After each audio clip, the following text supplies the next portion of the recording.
La mer restera donc forte à très forte aux endroits exposés au vent, d'autant plus qu'une forte... La première application de l'océanographie opérationnelle utilisant des données altimétriques a été l'estimation de la hauteur et de la direction des vagues pour la météorologie marine. Le modèle de Météo France de prévision de l'état de mer utilise les données altimétriques pour assurer et corriger les erreurs de modèle et estimer l'état de mer en analyse et en prévision pour assurer la sécurité des biens et des personnes sur les côtes et aussi pour évaluer au mieux les cartes de vigilance qui sont diffusées au grand public. Profitant de la qualité des données des satellites altimétriques et de l'amélioration des modèles océaniques comme celui de Mercator Océan, de nombreuses applications pratiques ont vu le jour à l'intention des gens de mer. Chez CLS, on a développé des applications à destination des opérateurs qui travaillent en pleine mer, donc dans l'océan hauturier. Tout d'abord les pêcheurs, ça a été la première application qu'on a développée pour les aider à la fois en termes de sécurité et de stratégie de pêche, leur fournir toutes les conditions océanographiques nécessaires.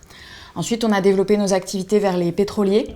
Donc les forages offshore au départ étaient près des côtes et maintenant ils sont de plus en plus loin, de plus en plus profonds. Et donc les conditions océanographiques sont très dimensionnantes pour leurs activités.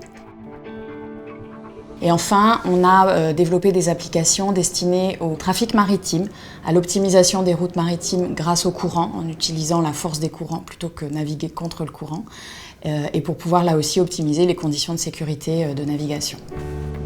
L'océanographie opérationnelle arrive à maturité, avec la volonté de rationalisation des moyens d'observation et de modélisation dans le cadre du projet européen Copernicus. Mercator Océan a mis en place depuis une dizaine d'années des capacités uniques pour l'analyse et la prévision des océans. Chaque semaine, l'ensemble des données des satellites et des réseaux de mesure in situ disponibles sont assimilés dans des modèles numériques de l'océan pour décrire et prévoir l'évolution de l'océan sur quelques semaines.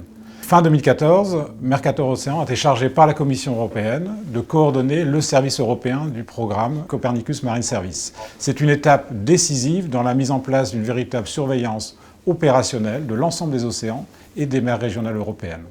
Les données des satellites Jason sont un élément fondamental de ce dispositif.